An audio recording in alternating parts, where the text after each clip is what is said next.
For this video, we're going to be covering troubleshooting scenarios when we don't have sound coming out of the PA system.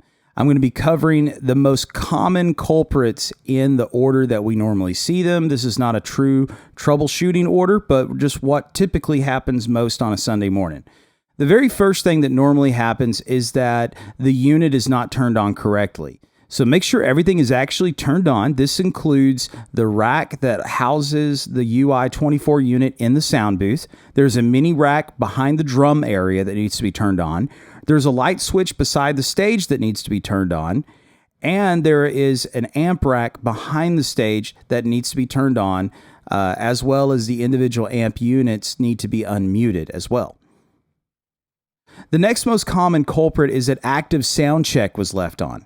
Active sound check is what we use when we record the band the night before and then work on the mix later with the recordings.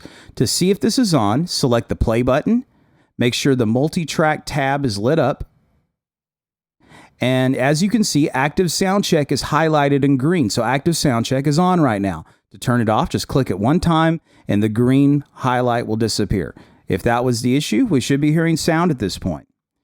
The other issue is that something is muted or not turned up correctly, either on the channel or the subgroup. So what we need to do is make sure that, like for example, this is the acoustic. We want to make sure we have volume here. We want to make sure it's not muted. We also want to make sure the master level is turned up. Obviously, if it's turned down, then we're not going to hear sound out of anything.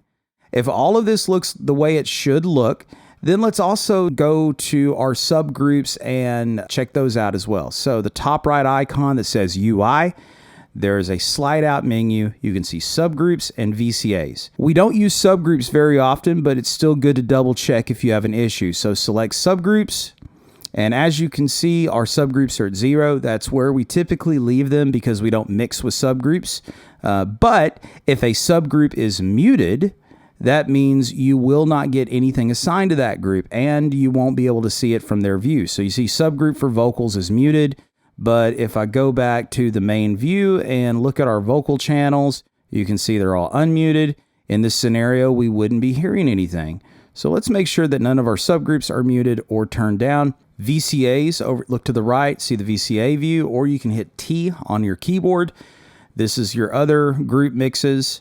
These are the ones we actually use on Sunday morning when mixing live. We need to make sure these are not muted and that they are not turned down also.